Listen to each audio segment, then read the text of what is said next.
नमस्कार दोस्तों, आप सभी का हमारे चैनल पर स्वागत है। आज हम आपको बताएंगे कि मनुष्य का भाग्य कब लिखा जाता है। दोस्तों, इस दुनिया में दो किस्म के लोग मौजूद हैं। पहले वो जो कि आस्तिक होते हैं, अर्थात ईश्वर की सत्ता पर विश्वास करते हैं। ऐसे लोग भाग्य पर भी विश्वास करते हैं। लेकिन कुछ लोग ऐसे होते हैं जो कि नास्तिक होते हैं, अर्थात वो ईश्वर पर विश्वास नहीं करते हैं। ऐसे लोग भाग्य पर भी विश्वास नहीं करते हैं। दोस्तों, यदि देखा जाए तो सब कुछ ईश्वर के द्वारा पहले से ही निर्धारित होता है।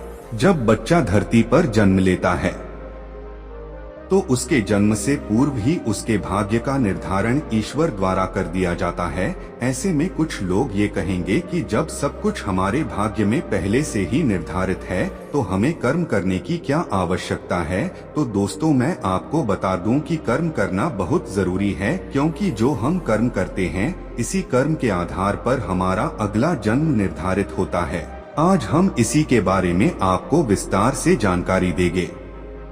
दोस्तों, आपने श्री कृष्णा धारावाहिक जरूर देखा होगा। कंस की मृत्यु की आकाशवाणी पहले ही हो चुकी थी, जिसमें कहा गया था कि देवकी के गर्भ से स्वयं भगवान जन्म लेंगे, जो कि देवकी का 8वां संतान होगा और उसी के हाथों कंस का वध होगा।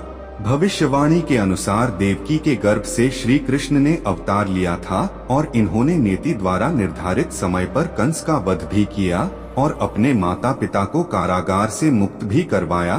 तो दोस्तों, यह सब कुछ पहले से ही निर्धारित था।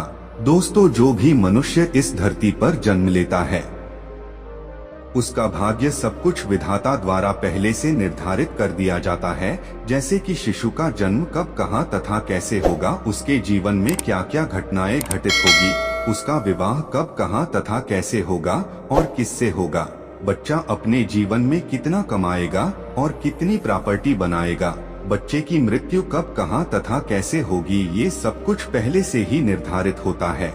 दोस्तों, एक बार जो विधाता ने लिख दिया वो चाहकर भी नहीं बदला जा सकता है। वो घटित होना ही होना है तथा इसे कोई नहीं रोक सकता है।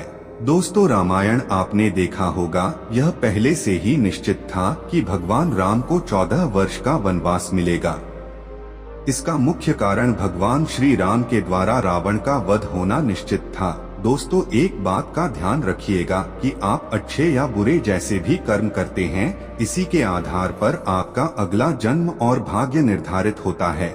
हमारे हिंदू धर्म शास्त्रों में कर्म को प्रधान कहा गया है, क्योंकि बिना कर्म के भाग्य कहाँ बनता है। मनुष्य जीवन का असली उद्देश्य उस परमपिता परमेश्वर को प्राप्त करना है। यदि आप उस परमेश्वर को प्राप्त कर लेते हैं तो आप 84 के चक्कर से मुक्त हो जाएंगे। साथ ही साथ आप हमेशा के लिए जन्म मरण के चक्कर से मुक्त हो जाएंगे। आपको दोबारा इस मृत्यु लोक में जन्म नहीं लेना पड़ेगा, क्योंकि आपकी आत्मा उस परमपिता परमेश्वर में विलीन हो जाएगी, जिससे आपको मुक्ति मिल जाएगी। इसीलिए हमें हमेशा अच्छे कर्म करने चाहिए। हमेशा हमें दूसरों का भला करना चाहिए। यदि आपके नजर में कोई गरीब है, दीनहीन है, तो उसकी हमें मदद करनी चाहिए। ब्राह्मण और साधुजनों का हमें आदर सत्कार करना चाहिए।